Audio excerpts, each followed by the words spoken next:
All right, welcome back to the Run.down over here on the Strickland Podcast Network and the Strickland YouTube channel.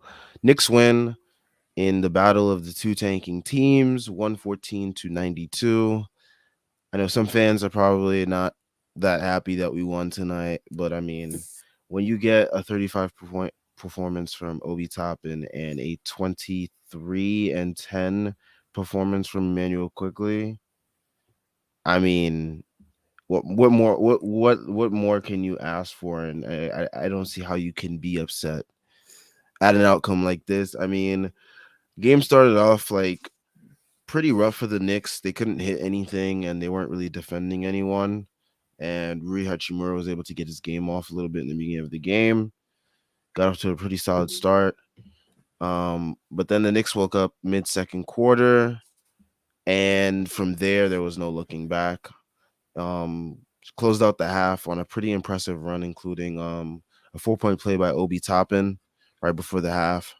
So that's when you knew that it was gonna be his night tonight, and he just really had it rolling all over the court. I mean, from like getting passes on the move and being able to like hit up and under layups, getting offensive rebounds, putting it back up.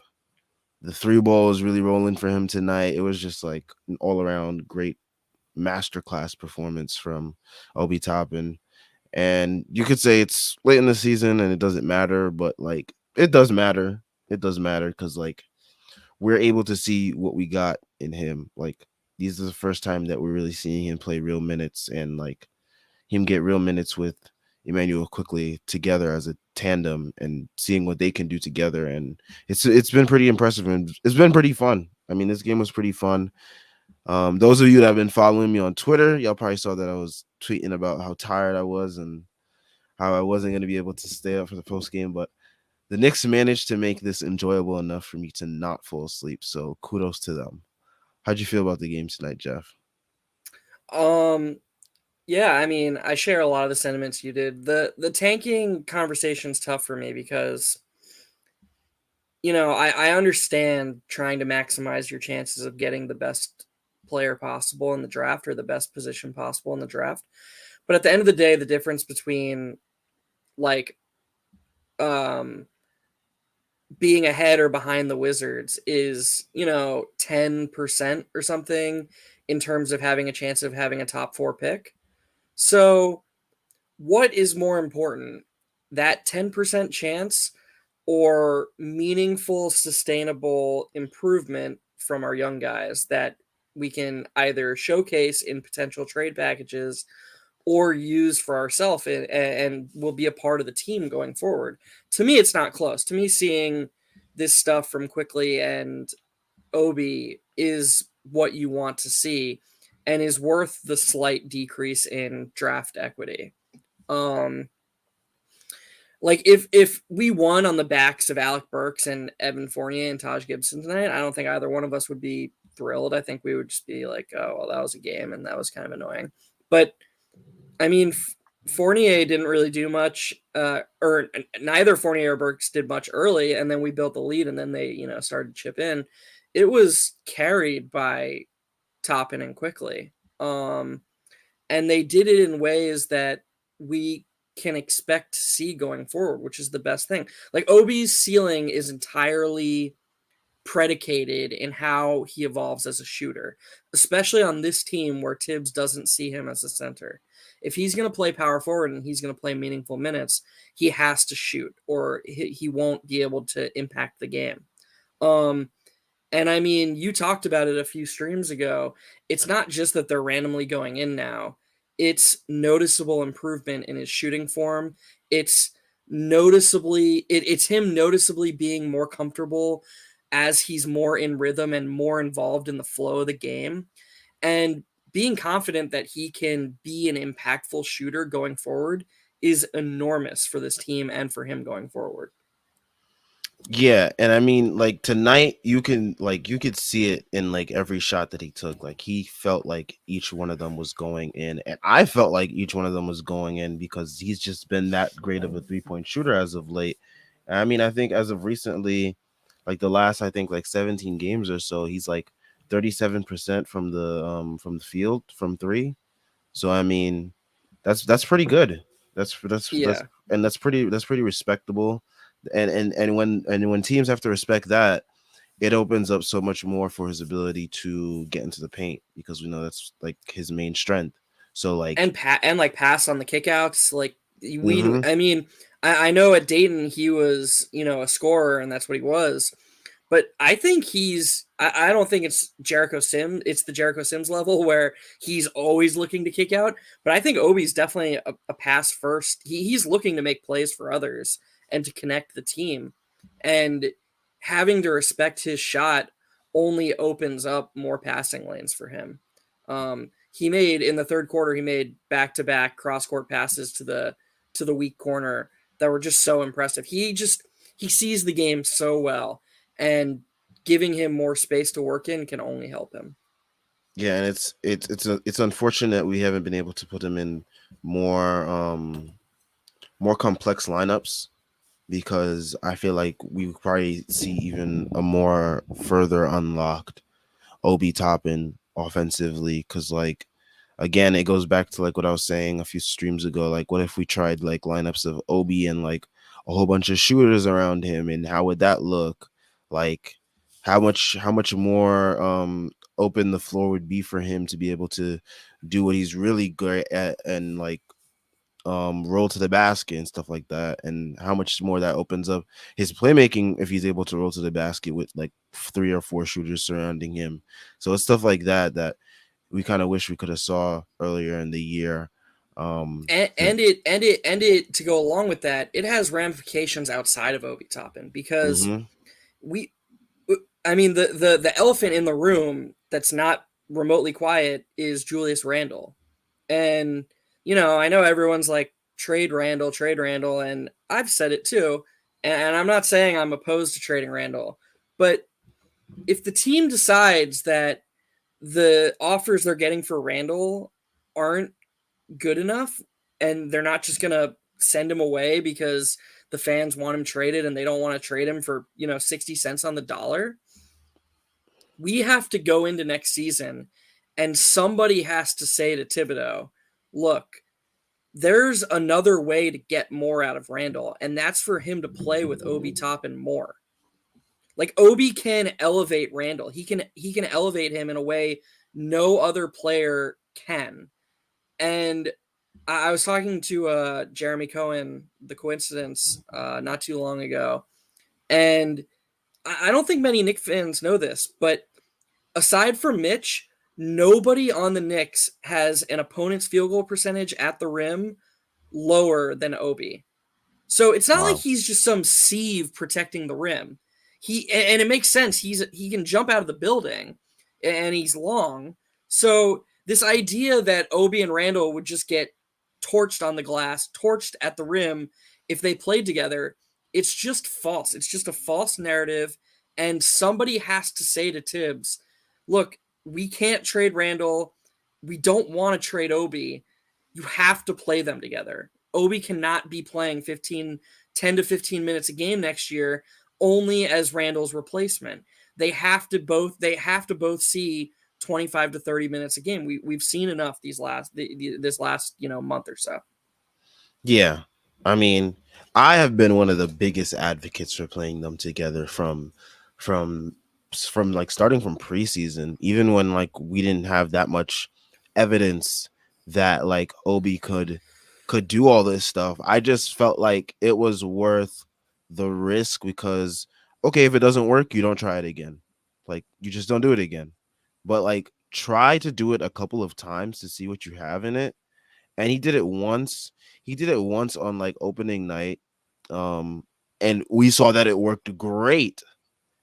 And like he seemed to like never really go back to it consistently, which was very weird because if it showed you success on the first try against a pretty good team or a team that's actually like really good now, like why not continue to see what it does in certain other matchups? And it's very disheartening to see that Thibs just wouldn't do that this year.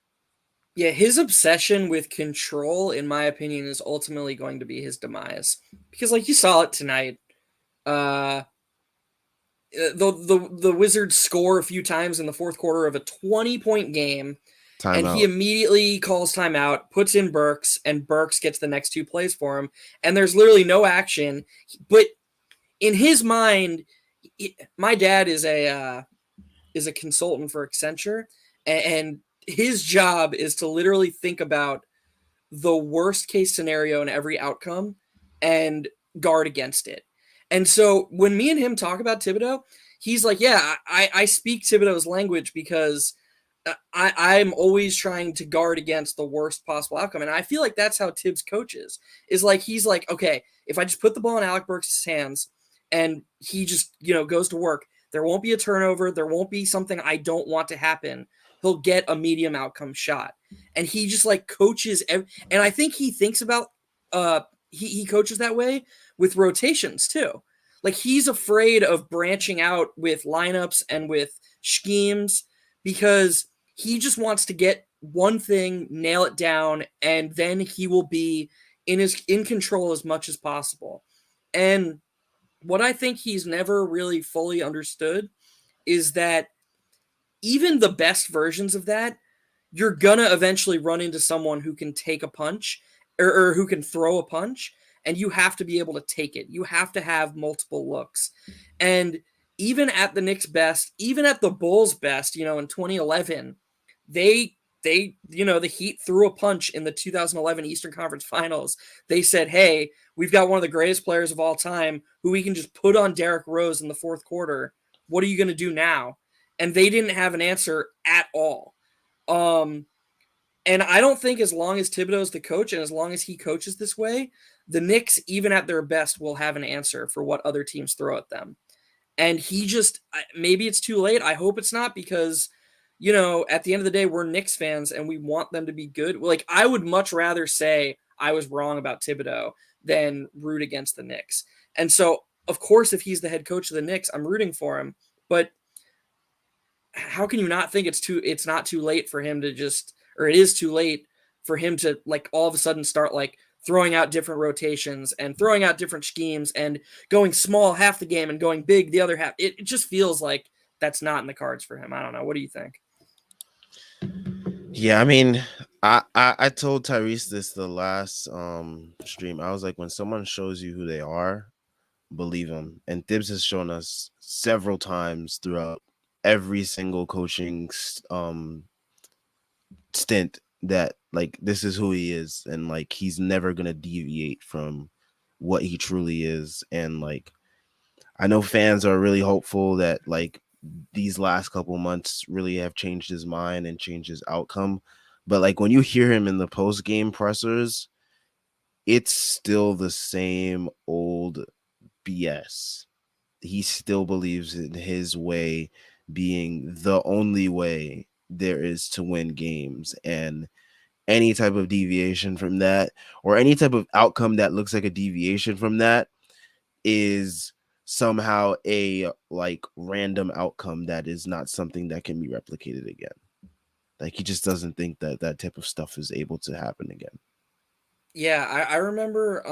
I remember it's gonna be funny because I'm not actually a big fan of his at all. But I remember Stephen A. Smith had a quote about quarterbacks in the NFL, Mm-hmm. and he said white quarterbacks have to prove they don't belong in the NFL. Black quarterbacks have to prove they do belong in the NFL. And I feel like to Tibbs, he almost coaches that way in the sense of the way he thinks is right has to prove it doesn't work relentlessly. Like he needs all the evidence to maybe go away from from his preconceived notion of what he thinks is right. And anything that he's decided isn't good or isn't the right way would have to work like unrelentlessly for him to maybe change his way of thinking. Um, but then he simultaneously doesn't even allow a sample size. So it's almost like a self-fulfilling prophecy because he'll be like, oh, we talked about a few weeks ago, he's like, oh, well, the lineup data actually says that Burks as the point guard is the best lineup, so I got to go with what the numbers say. But then it's like, okay, well, quickly, RJ, Fournier, Obi, and Mitch going into that game had played 19 minutes together. So, how are they supposed to show you that they're actually a better lineup if you don't actually put it on the floor?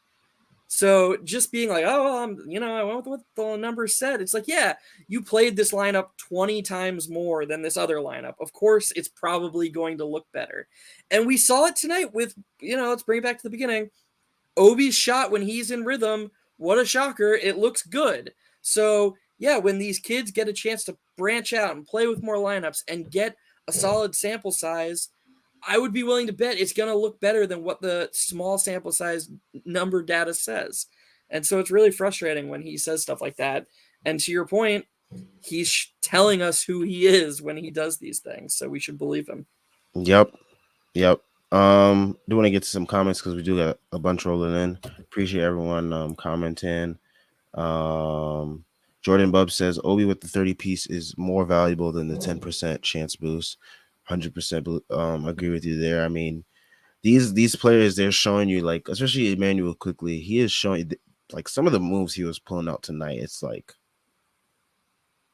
He had that. man. He had that in and out dribble in the first half on the break when he beat Neto, and it looked like he was going to try and take the contact, but he actually just did an in and out and got to the rim by himself. It was so pretty, and I was like, man, if he can like create paint looks like that for himself, he's going to be that unlocks a new ceiling for him. And then there was another one where he caught I think it was either Sadaransky or Denny with like a quick in and out, and he caught him with like a fake euro, and then he went the other way, and then he laid it up. And then there was another play, he didn't get to finish this one, where he went like behind his leg, behind the behind the back behind his leg, and then he switched hands midair, Yeah. and like just it barely rimmed out. And like if he had finished that play, it would have been insane. But like this just like it's like this type of potential, like to like see IQ in the open court, run the show as the point guard, as the main guy, as the main initiator, is just like man, it makes you think, it makes you wonder, because And it's not just that Obi scored 30. Let's reiterate that. It's mm-hmm. how, and it's not just that Quickly had 23 and 10 and 6. It's how they're doing it. There was a couple plays tonight where like Obi just like, it was almost like what freaking we used to, what smart people used to do in 10 and under games, where they would just leak out off of misses and IQ caught. And it's like, okay, if Obi scored 30 points that way, we could temper the excitement, and maybe I would understand even being a little disappointed that we won that way, because great, the other team was just worse and none of this is sustainable. But everything they did, or a lot of what they did tonight, is sustainable long term. And that's just huge. It's huge to see the kids grow and develop. And I think what you were getting at before I interrupted you, I'm sorry for stepping on you there, but I think what you were about to get to is it makes you think that maybe we don't need to overpay for a point guard this offseason. Maybe Quickly is just the starting point guard next year. Yep. And I had this is a point of contention with me and Tyrese when we've discussed this on the streams multiple times, is that he believes that Jalen Brunson and other guys are that much of an upgrade over Emmanuel Quickly. And I am of the camp where I'm like, Emmanuel Quickly has shown us so much that like none of those guys that are that much of a marginal upgrade over Emmanuel Quickly when he's playing like this. Like Emmanuel Quickly's getting 20 and 10. I mean, against like bad teams nonetheless, but still 20 and 10 basically in his sleep. He made it look very, very easy these last couple games. And like that is like something that you just like you can't take for granted. You can't like just ignore that, because like we've been desperate for a point guard to show us something over these years, and Emmanuel Quickly has been constantly shoving it in our face, and people keep ignoring it because of Jalen Brunson. His father used to be a Knick, and Leon Rose is his godson, and all these other connections. I mean, like, shout out to his connections, but like, if Dallas really wants to keep him and he's fine playing the role that he is in Dallas, which it appears to be, I really don't see the reason why we need to overpay for a very, very marginal upgrade. Yeah, I Um, mean, oh, I'm sorry. nah, go ahead. I was just gonna say it. This might be crazy, but it wouldn't surprise me if Emmanuel quickly is just better than Brunson next year. Um, he works so hard. He's already improved so much. And tonight there were two or three possessions where I thought he over dribbled, and I can see the people who have been hating on him all year. Me and you see those possessions too. We see the possessions where quickly crosses half court and it's all of a sudden 8 seconds on the shot clock and nothing has happened and he's just and we see the possessions where quickly gets a screen and doesn't even try to use it, but just immediately forces the switch, pulls it back out, and goes and goes to work for himself. We see those possessions, but don't let the imperfect be the enemy of the good. He's clearly made such big strides, and it's just disingenuous for anyone to imply that he has not made leaps and bounds improvement as a passer and as a connector this season. Yeah, and I mean, it also like what it also begs to question is like the team doesn't need to get a point guard in the draft either, because I know that's like a main thing that like people like a lot of people they lazily mock Ty Washington to the Knicks because of Kentucky and it's a point guard and the Knicks need a point guard. Well, it's like no, the Knicks don't need a point guard and they already have a point guard from Kentucky, Emmanuel Quickly, and he's pretty darn good. So like, there's no need to keep mocking Ty to the Knicks, which is extremely lazy writing on the first part, and just like it just doesn't make sense. Like we just don't need the guy. Like we have our own guy, and he's been playing pretty well for the last like 2 months. So yeah, And this also is the issue with keeping Tibbs because let's say we had a coach who looked at quickly and said, "You know what? This is a rising point guard who is still probably most comfortable playing next to a lead initiator like Derrick Rose." Like let's say somebody appreciated his versatility. Well, you could sign Brunson and you could play Brunson and quickly each 30 minutes a game and have quickly play, 10 minutes a game off of Brunson. But Tibbs would never do that. If we signed Brunson, Brunson would play 30 minutes a game next year and quickly would play 20 and him and Brunson would share the court minimally. And then that's not even to mention that if we kept Derrick Rose, Brunson and Rose would just play 100% of the point guard minutes and quickly would I don't even know what he would be. And that's terrifying to me. That's actually terrifying to me because the Knicks with Brunson next year wouldn't be good enough to win anything meaningful. Like would we be better? Yes. But would we be meaningfully better enough to the point where they should just say, "All right, quickly, that was cute what you did at the end of that last year, but sorry, we got to play our best guy, so, you're behind Rose and Brunson." That would be a disaster. yeah, and that would like really really piss me off because it's like I get people like they see what Brunson has been able to do, but this year, well, the thing with Brunson's been given opportunity, something that IQ hasn't been able to get until these last couple months of the year, where they told Kemba go home and they told Derrick Rose, you know what, take your time rehabbing your ankle, it's all good. Cleared the way for Emmanuel quickly to have no one staring behind his back. He doesn't need to be looking behind over his shoulder every now and then, thinking that Tibbs is gonna pull me for Kemba or Tibbs is gonna pull me for Derrick Rose.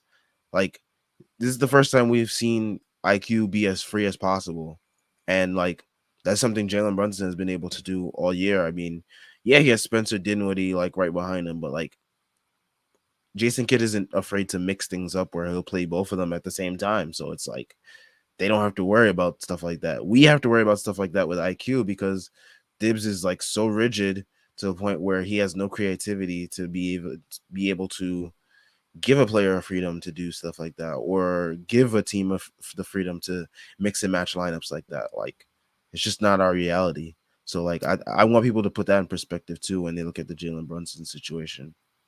Right. And I mean, even that goes back to Tibbs. Like they said, Kemba go home, and they said Rose take your time coming back from injury, and Tibbs still was like, all right, it's Alec Burks time, and like, and quickly still had to like earn his minutes and somewhat look over his shoulder, and if quickly has a few bad possessions, all right, Alec, get back in there. Yeah. So, what do people think would happen next season if Tibbs had Brunson, Rose, and Burks at his disposal? Quickly might not even play, as ridiculous as that sounds. I know that sounds insane, but if we actually had quickly, or if we actually had Brunson, Fournier, all of Brunson, Fournier, Rose, and Burks next year, like quickly would, oh my God. I'm getting mad thinking about it. Let's take the next question. I can't. That's infuriating. We got Eric Ward. He says if Obi gets stronger in his hips and legs, he could be a difference maker at the center position. I think that doesn't even need to happen for him to be a difference maker at the center position. I feel like he already can be a difference maker at the center position. I mean, Jeff kind of provided already some of the numbers that he's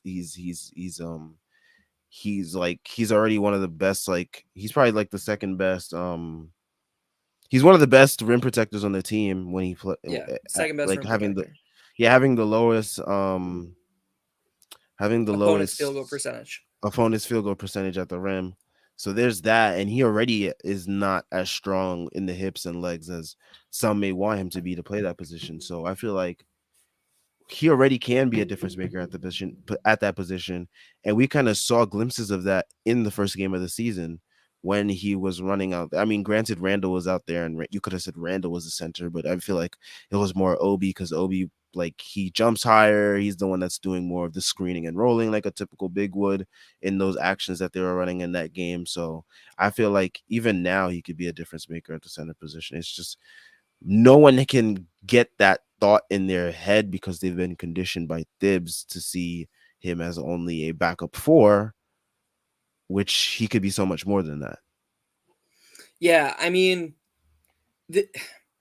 so there's two things here. One, I know the Wizards had kind of a funky rotation tonight, but Corey Kispert for them came out of the game and came back into the game all in the first quarter. So this is just another example of other teams making multiple subs in a half, which is something Tibbs never does. And that just makes his rotations wonky and really hard when you come off the bench. Quickly played 11 minutes in the first half tonight. That is impossible on this team. But because Quickly comes off the bench, well, we know Tibbs likes to play all of his starters until around the 5-minute mark. So the earliest Quickly can come into the game is the 5-minute mark. And then Quickly plays 11 minutes in a row. Okay, it's the 6-minute mark. Now he needs a breather. What is Tibbs going to do? Take him out at the 6-minute mark and then put him back in like right away? No, he's just going to sit him the rest of the half because that's how he views rotations. So to bring this back to Obi and playing center, if Obi is going to get serious minutes at center, he has to be willing to make multiple subs in a half. You have to be willing to do that. But even if he wants to stick to his rigid sub formula, all he has to do is make an ABC sub. And what I mean by that is if Randall is the starting power forward and Mitch is the starting center, Obi is going to be Randall's backup mainly because Tibbs sees Obi as a power forward.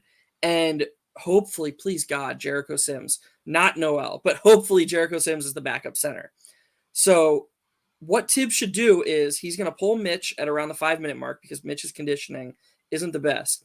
And he should pull him for Obi and then finish the quarter with Randall and Obi together. And then have Sims come in for Randall at the end of the quarter to start the second, and then Obi and Sims start the second together. So that will increase, even though Obi is Randall's replacement and Sims is Mitch's replacement, you're cross switching the substitutions, and that will increase Obi's playing time and let Randall get 10 minutes a game with Obi on the floor together, with Obi on the court. Sorry, that was a little bit of a ramble, but my point is there are ways to get Obi 20 to 25 minutes a game without, going too crazy. Yeah, and people can't seem to see that. We got Severance who says the success of our young guys isn't contingent on one game, one way or the other. I'd like a better chance at a high lottery pick 1 to 4. I mean, the chance of getting a high lottery pick 1 to 4, I'd like to inform you, is very low at this point. It is about as high as me hitting any of my parlays for the rest of the night, which is very, very low. So I wouldn't really count on that. And I mean, we've seen getting a high lottery pick doesn't really guarantee that, like, okay, you'll have a chance at one of the top 4 guys, granted, but like, do we really need to draft that high to get talent that's going to contribute on this team? We've seen this team make do with whatever pick that they get. As with this front office, we've seen this team make do with whatever pick they get, like whether it's 25, 8, 11, like wherever it is, they are they are going to get some type of talent that can contribute to this team. I mean, they got Jericho Sims at freaking 58 for Pete's sake. So I mean, like, I understand people, they love the glitz and the glam of a high lottery pick, and like they're probably having like wet dreams of Chet Holmgren in the front court or Jabari Smith. I'm telling you, it's not going to happen. First of all, Adam Silver just does not bangs with us like that to even jump us in the lottery. So that's the first part. If you think that we're ever going to jump in the lottery, I have news for you. It's never going to happen as long as Adam Silver is here. Like that's just not going to happen. Like, We're still paying for the sins of 1985. yeah, They rigged the it for frozen us in, envelope.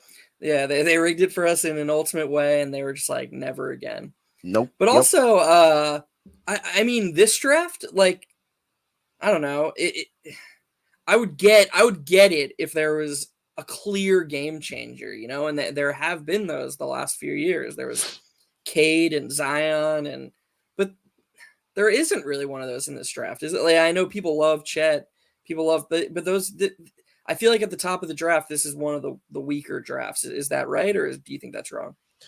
I mean, yeah, it's not as like enticing as like years past have been. I would say that. Um, but like every year, Knicks fans are going to convince themselves that they should move up to the top 4 because there is one guy that they see as the ultimate savior. I mean, like, if you're looking for a savior in every draft, this is not 2K.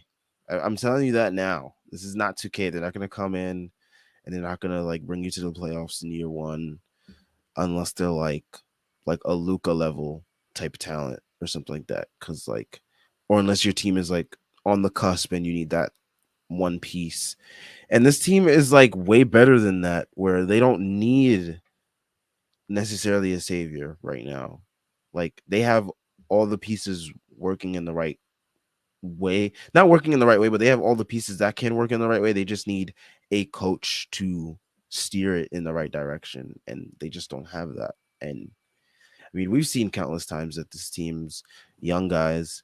I mean, you say the success of our young guys is a contingent on one game. I mean, we've seen this. We've seen our young guys perform well in multiple games against like even tougher talent than like the Orlando Magics or the Washington Wizards of the world. I mean, did we all forget the Heat game? Did we all forget the Chicago Bulls game? Like, these were games that happened against like better opponents in the East, and like, I mean, I don't know how you can just ignore that stuff. Yeah. And you make such a good point that, like, this isn't just this is a bad season, but the more we see of our young guys, we're a lot closer than a normal team in this position is.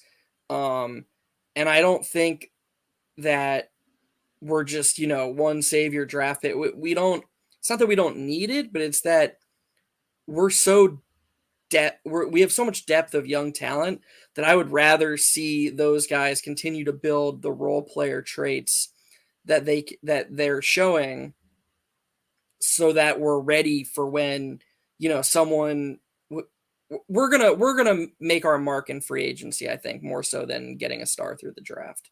Um, that's just my opinion. Yeah, either free agency or the trade Right. market. Yeah. Because there's always going to be that every year. There's always that random person that ends up asking out, and like no one saw it coming, and then teams line up their best offers. I feel like we would have one of the better offers with the collection of young talent that we do have. And Granted picks. that they haven't had enough time to really showcase all of that they can do, but it's still a pretty good showing that they have been able to show. Let me get to some more comments. Jordan Bub says Thibs inflexibility will be downfall to him to lose his job. If he doesn't, and it will cost the next. I mean, I don't know if it's really gonna cost him his job right now because like it seems pretty sure from like all the reports that he is pretty safe. I mean, they even picked up his option, which I'm not really reading too much into because we know James Dolan will fire anyone. Like he just doesn't care. He'll shell out money, whatever. But it is really telling how supportive the front office does sound of Thibs from Woj's report at the very least. Yeah, I completely agree. And it'll be interesting. It'll just be interesting to see the direction we go this offseason. I would assume that by keeping Tibbs, that means we're going to try to be aggressive. But we also know this front office doesn't like to lose trades. So we can only be so aggressive. Like we can't just force the Jazz to trade Donovan Mitchell. They have to want to trade him. Yeah. So if no trades, present themselves, and I would be shocked if we, with this free agent class, if we made any big signings. That just doesn't seem Yeah, like his a class thing that's going doesn't to scream happen. that. Right. So unless a trade, presents itself, I feel like we're going to have a pretty similar team next year. And I'll just be interested to see if the front office is like, okay, Tibbs, you have to do better, or where you're not going to be around too long. It'll be an interesting thing for sure. Yeah. And I mean, sure. I mean, with the coaching carousel that could happen this off season, it's going to be very interesting to see what the Knicks do, as Yep. in that regard too. Because if a certain coach becomes available, they may change their mind on Thibs entirely. Who's the certain coach you're thinking? I'm not thinking of any coach right now, Oh, but okay. Oh, yeah, my because bad. I don't want to say any names and like scare anybody. Because I know some Knicks fans they probably see like all the rumors of like Quinn Snyder, Frank Vogel, Doc Rivers, and they're probably just thinking, okay, one of them is probably going to end up being the Knicks coach if they end up getting if the Knicks fire Thibs. So yeah, I don't get the Quinn Snyder rumors. Like I guess I get it if he would want to go somewhere else, but why would the Jazz ever let him go? I mean, he's basically it's not like a dynasty, but they're the freaking Utah Jazz and they're a perennial playoff team with, I don't know. He seems to maximize that roster pretty well. I know they've had a few playoff disappointments, but like, okay, the bubble year was just weird and Jamal Murray went crazy. And then last season, yeah, that stunk. That was a bad look, but I'm not sure it was Quinn Snyder's fault. It was the Jazz point of attack defense was awful, and Gobert had to guard a 3-point shooter, and then every single time somebody else got beat, go from the 3-point line down into the paint because he was the only rim protector. So it's like, what are they supposed to do? I don't know. I mean, it's a limited roster, and the Jazz are in the top 4 every year for like the last 6 years. I can't imagine not wanting him to be the coach. yeah, I don't get it. Um, yeah. Um, let's see. We got some more comments coming in. A lot from Jordan Bub. Shout out Jordan Bub. Um, all hope RJ is okay. Oh yeah, we didn't even mention RJ. Kind of gave us a little scare there with the knee sprain.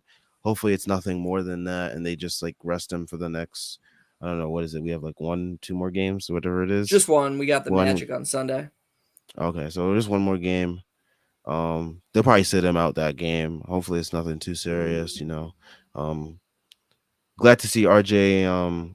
Looked like he was bouncing back from the bad performance the other night. Against the Nets.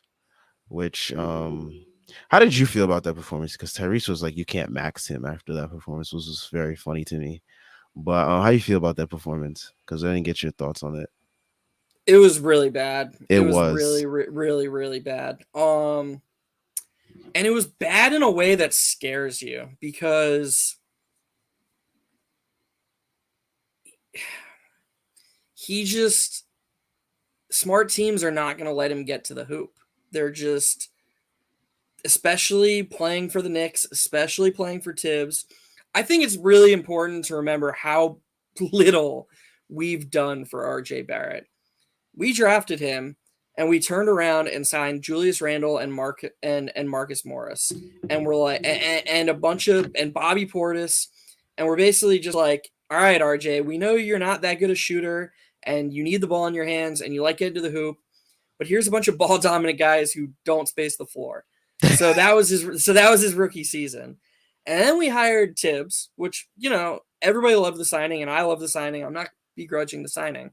But we didn't really know that Tibbs was going to be like, okay, RJ, you're going to play 100% of your minutes with a center who can't, like, when he sets a screen for you, he can't do anything. So you're going to get doubled every time you get a screen set for you.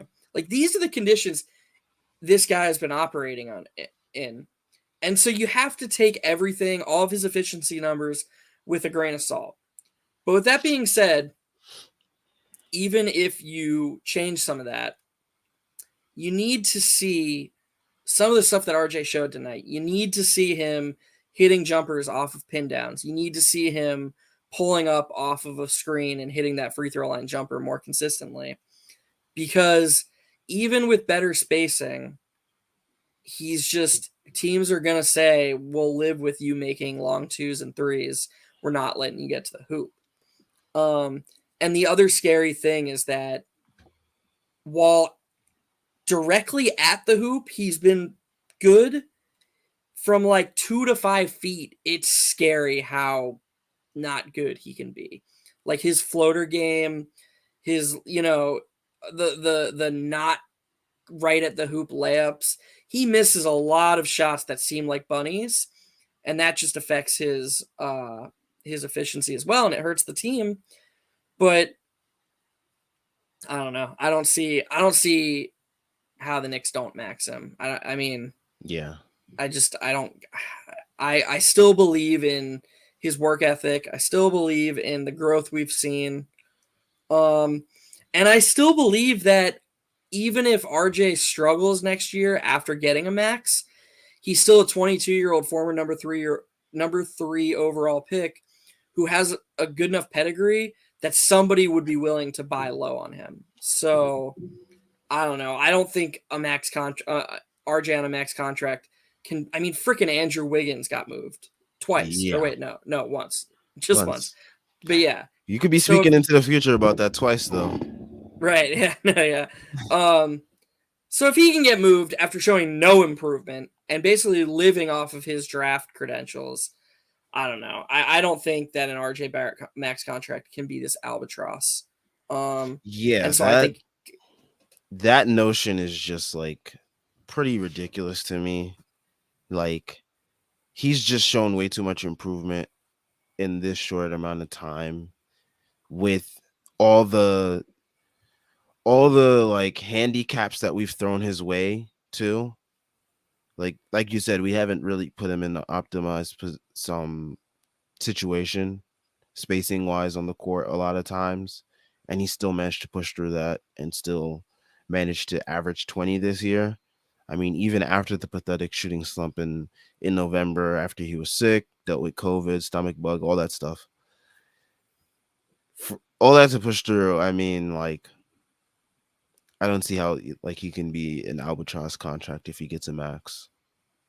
it would be really nice though if RJ just took less than the max. That'd be pretty cool, like. But I mean, he has no reason to do that aside from, um, it's just it's a really difficult. I mean, restricted free agency is just a really difficult situation because the truth of the matter is it's really hard to be a positive contract on a max contract, you know?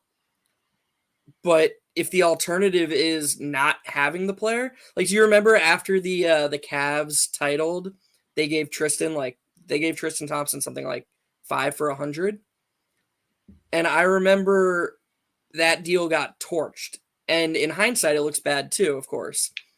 But with Love, Kyrie, and LeBron, they were so capped out that Tristan basically could have said, okay, like if you don't give me this contract, I'm going to go somewhere else. And the Cavs had no avenue to replace his production. It was either retain him in restricted free agency or because they were over the cap anyways, lose him for nothing. Yeah. So restricted free agency just makes things really hard, especially for over the cap teams, which most teams operate on anyway, because you just risk losing guys for nothing and you end up overpaying people. And so I feel like the Knicks could have worse problems than overpaying RJ Barrett. Yeah. Yeah. I mean, yeah, it's not that scary of a situation as some fans make it out to be. But you know, a lot of Knicks fans, they like to overreact, man. They like to overreact. It's just Especially weird. It's weird. Like, I'm sorry, I stepped on you again. Jesus. no, it's all good.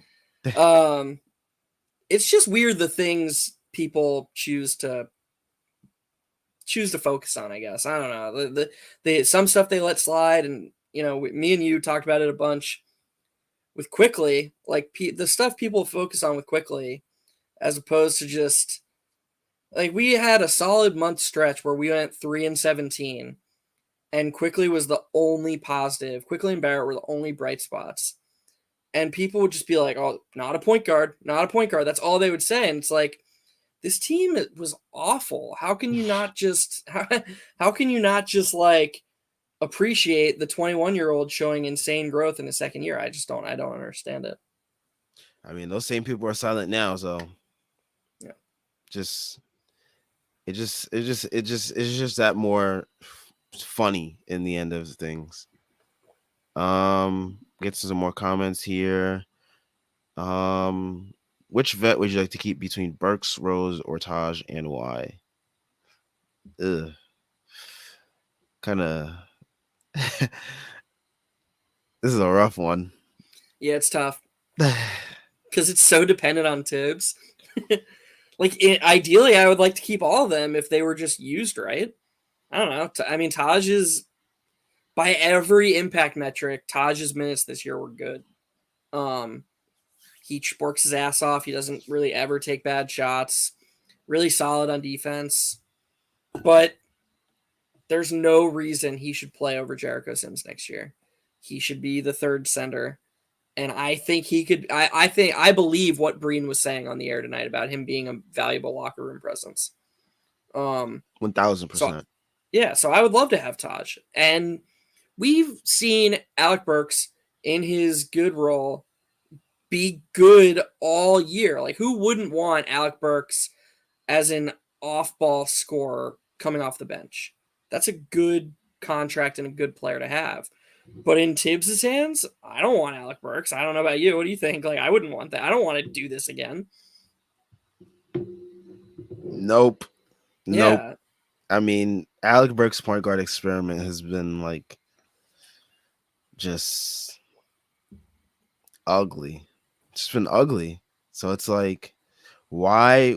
And it's like what Tyrese was saying last stream. He was like, if you have to take away players from a coach to make the coach be competent, that's a problem. Mm-hmm. And it's like that coach probably shouldn't be coaching. So, yeah.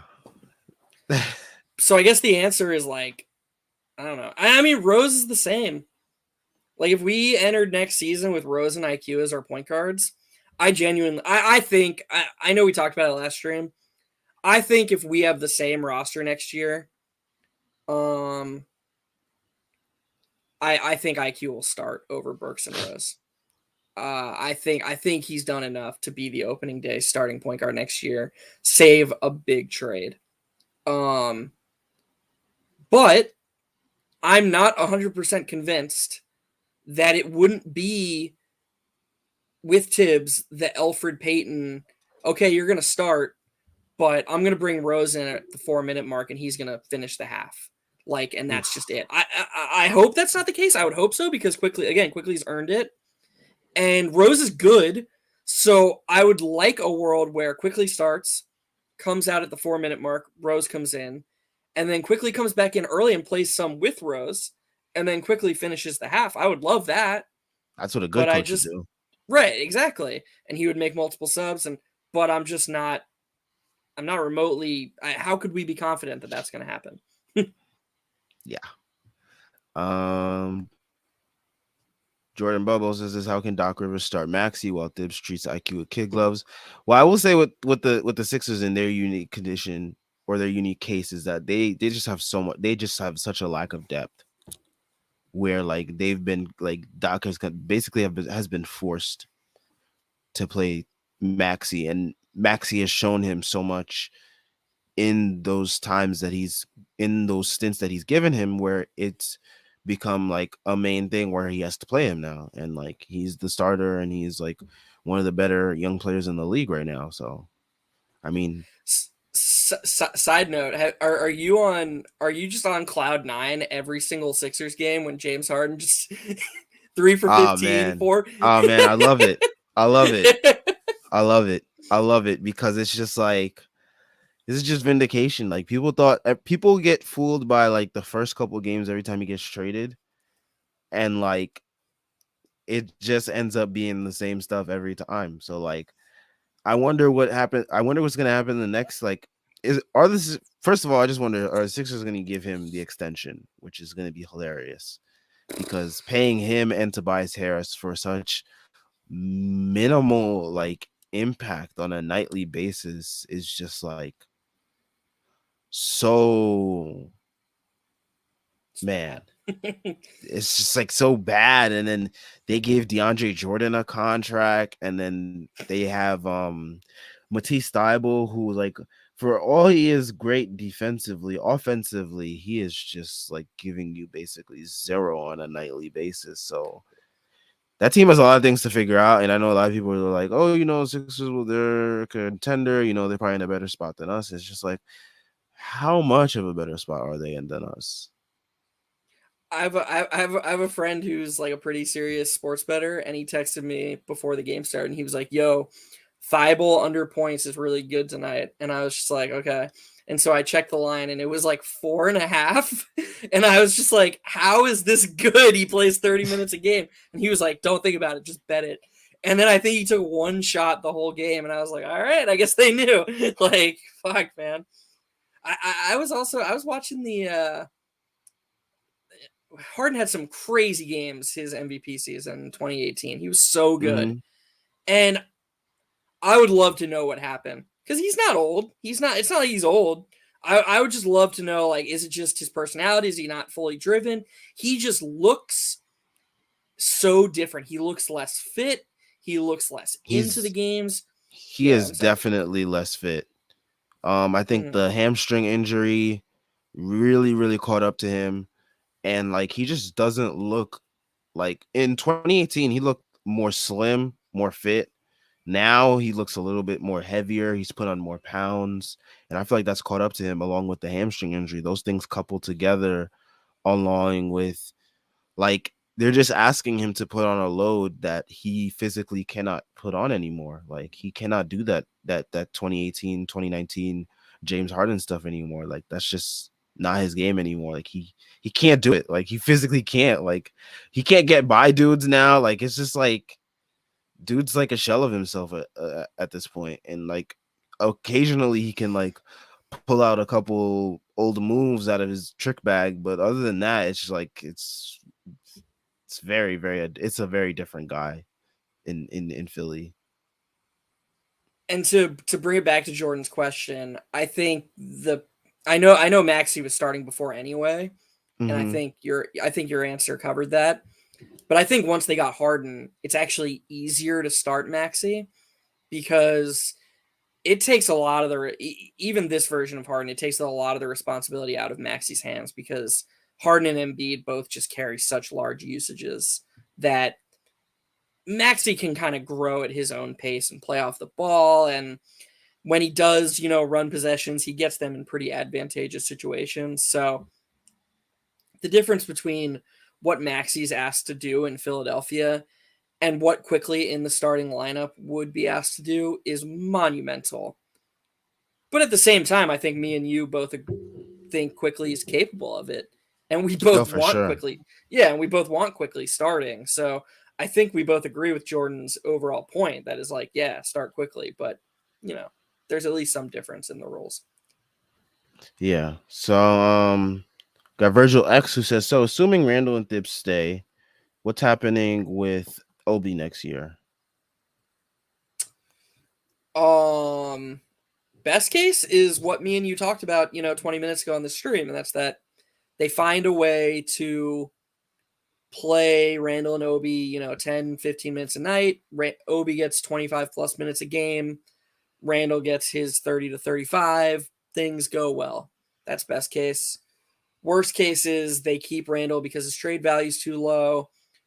And they say, ooh, people probably picked up on Obi's end of the season. We got to trade him because Tibbs isn't going to play him more. So can't say that I know.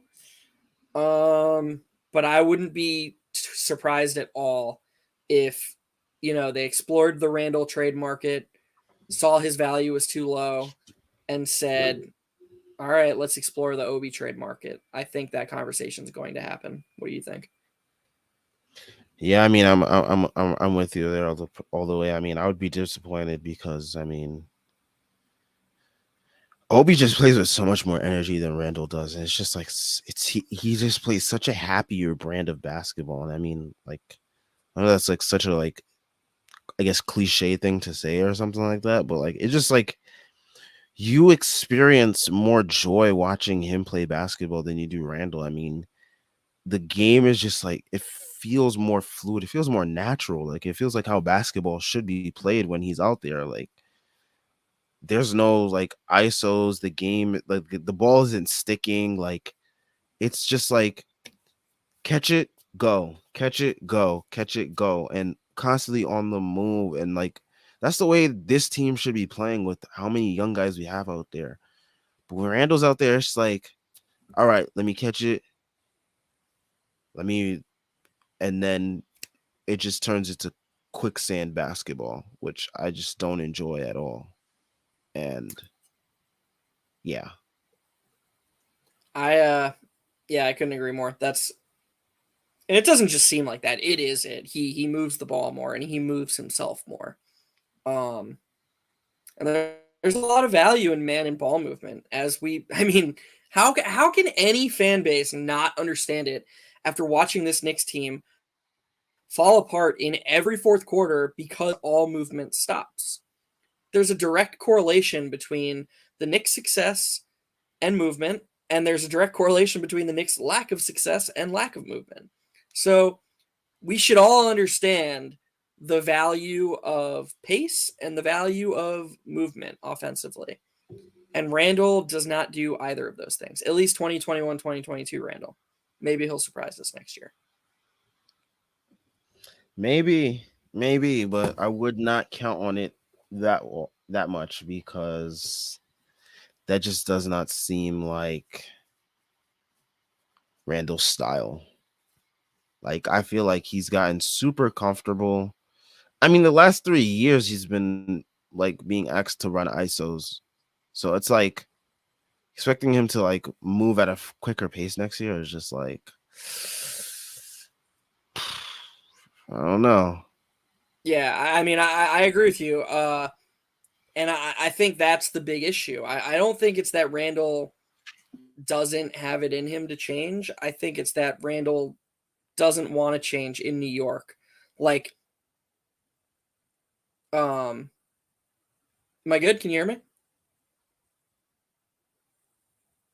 Oh, okay. Um, yeah. Um, I just think that he's had too much success, individual success in New York and in that 2020-2021 year. Um, I mean, he got commercials, he got billboards, he was second team All NBA, won most improved. It's really hard to take that guy and then just be like, all right, that was cool. Now we want you to be more of a role player. Like that wasn't enough. I don't know if mentally it's even fair to ask that of someone.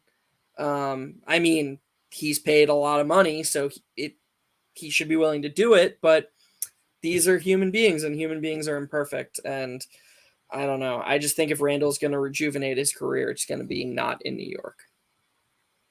Yeah, it's definitely not going to be here. Um, R&R says would be surprised if both Randall and Obi on the team next season. Kind of like what we were saying, we were getting at. I expect a lot of moving pieces this off season with the draft and roster clutter catching up to us. Yeah, I mean the team is deep, kind of deep to a fault, where there's generally not enough playing time to play everyone. That's kind of why it worked out in the end of the season, where I mean, we ended up having too many injuries, but it kind of worked out to a degree when guys like Derrick Rose and Kemba were not asked to be here. And when Nerlens Noel was out as well, it just kind of opened up things more for better players to step up and play more. Yeah, 100%. Um, and the clutter just adds to the frustration because it's just more things. It's more potential combinations, and therefore more things we're not seeing under Thibodeau. You know, we never saw Cam at the 4. We barely saw RJ at the 4. Shoot. Um, yeah, there's just consolidation is coming. RR's right. I would push back a little bit against referring to it as clutter, just because I don't think you can ever have too many good players. Like, how can that be a bad thing? But I get his point, and I agree with his point. Consolidation has to come, and I think it's going to come this offseason. Yeah, for sure. It's just a matter of who they consolidate and what they get back in return for that. But yeah, I mean, a pretty good game, pretty fun game tonight. Knicks managed to keep me up, which is always a good thing. Um, Great games from IQ and Obi. I mean, the draft class of 2020 is really taking shape, really taking great shape at this point. I'd like to give a shout out to Deuce too. We didn't say his name much tonight. I thought he was really good defensively, and I know people probably watch us and they're probably sick of us shitting on Tibbs, and apologies, if that gets old, but it's fucking ridiculous that he played 17 minutes tonight. I'm sorry, that's a joke. Um, I mean, me and you have talked about it 2 straight games, and I actually believe it's a thing now because in the fourth quarter, Deuce had played 7 minutes, and the Knicks were up 20, and Tibbs called timeout, and he had to take IQ out. Okay, fine. IQ played the first 18 minutes of the second half. I get pulling him, but he could have pulled. He could have pulled just quickly, left Deuce in, let him run the show, but no. He pulls Deuce 2, puts Ryan Arcidiacono in. Also, Burks can run the point. He needed Burks to run the point. We were up 20 with 6 minutes left in the freaking fourth quarter against a team that had no interest in winning. I Let Deuce. I think Sorry. that's when I fell asleep. I think that's like literally when I fell asleep because I fell asleep towards the end of this game, and like I think that's literally when I fell asleep. Yeah, and it's like, how does he not just say, okay, Deuce, your turn? Like, we've seen enough from quickly. Go for it, Deuce. You know what? If the Wizards go on a quick 7-0 run and cut it to 14, okay, fine. Give him some rope, man. You don't need to freaking, oh God, we need Alec and we need to win these next 2 possessions. Give me a freaking break. Deuce McBride playing 17 minutes tonight and getting 0 point guard reps is just it's just antithetical to everything a team in the Knicks position should be doing right now, and it's just a joke. Yeah, I mean, I barely noticed the lack of deuce minutes because I fell asleep. I think like when that stuff like started to transpire. Thankfully, because I would have probably started tweeting about it too. Because usually I like this game. I didn't tweet anything negative about this game, but man, I probably would have started tweeting some negative things if I saw that he pulled deuce towards the end of the game. And it's just like, oh, we're in game 81, man. Game 81. It doesn't matter. And I mean, Schwinn made a great point after the game. IQ played the first 18 minutes of this half. Remember, like 4 games ago when Tibbs pulled IQ and he said, "Oh, well, I only pulled him because I needed to get him some rest after he'd only played 11 minutes in a row." How is Mm-hmm. there not a reporter who's like, "Oh, okay, so you're willing to play him 18 straight minutes against a tanking team that you're up 20 against, but you won't, play him more than 11 in a high leverage game?" There's some inconsistency there, but it's just so frustrating. Yep. Extremely frustrating. And part of the reason why a lot of people don't want to see him back next year. But I think this is a good place to end off. Don't want to get too deep in the dip slander tonight. Appreciate everyone for tuning in. Thank y'all for watching. Make sure y'all like and subscribe. Thank you for all the comments, questions, reactions, takes, all that good stuff. Make sure you check out the description for everything Strickland related. There's links to the site, Patreon, and the merch. All great ways to support us to continue doing what we do here. And we will catch y'all after game 82 on Monday. No, Sunday. Peace. Sunday. Oh, Sunday. Okay. Even sooner. We'll Yeah. be done with this nightmare quicker. And on that note, good night.